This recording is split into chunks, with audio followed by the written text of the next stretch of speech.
But here's the thing, like this is like a fact that I recently kind of come to. You know, when you're using LLMs, like if I use any of these different LLMs, whether they're censored or not, there's some truths that are like finite inside there, right? Like what is Linux, right? We know what Linux is, or what is an OS. Like I think we're inside of these different realms of truths, like they're useful. But when you move to opinions, you start doing the human sentiment. Like, how do you feel? What are people thinking? Things like that. Like, I think we need to separate these two. We need to separate these two. We should not be calling them the same thing, so that folks who actually have useful use cases for this stuff have a place, and then folks who want to get into weird science, they can do their thing, right? But at the end of the day, I think if you're putting out a large language model, they need like equivalent to a schema that they can publish, or what? Well, it's kind of DeepSeek kind of created a white paper, but like give us references to your inputs, right? And allow folks to truly understand what it is. But right now, it's just a ball of mud, and you're expecting folks to like understand how to deal with with that. And I don't Yeah, think that's the challenge right now.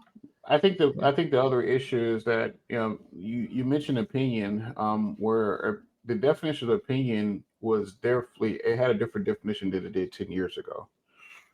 The definition of opinion now is if I stated it now, even if it's my opinion, I can force it to be a fact. Yeah. So with Grok, if I ask, okay, what are the top 10 investment opportunities where I can put my money in, I can almost guarantee you one of those things comes up as Tesla, Starlink, something like that, But also too, that is an opinion, but the LLM has put it out as a reasonable fact. And that is Yeah. also too, is still very much opinionated, depending on who is the individual, who's the user, what's the and they, but most importantly, Grok and others behind it has made it to be a fact, because that is the again propaganda or the agenda so that they want to push. And unfortunately, I think I think we've crossed we're in murky water. I think this started probably like 3 4 years ago during the election period when when Facebook was getting too involved and stuff with things. I think it started there where opinion was basically based on what we wanted to be. Fact checking was based on what we wanted to be.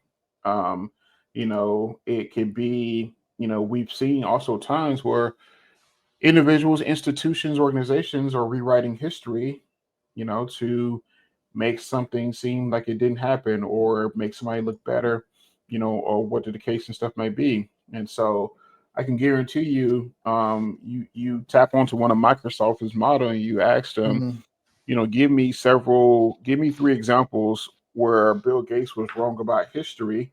I can almost promise you, the book of What's Next will not come up.